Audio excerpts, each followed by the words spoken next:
The story of Warren Buffett is one of great success. Born in Omaha, Nebraska, in 1930, Buffett developed an early interest in money and the stock market. He began his career as a stockbroker and later became a partner in a small investment firm.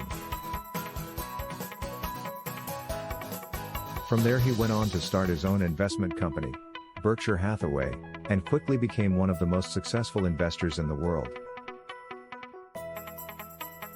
His success has been attributed to his talent for analyzing stocks and his ability to spot trends in the market.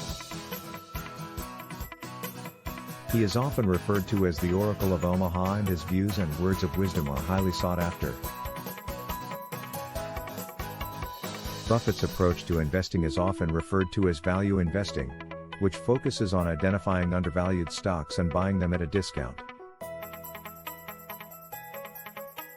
His investments have made him a billionaire, and he is consistently ranked among the world's wealthiest people. His philanthropic efforts show his commitment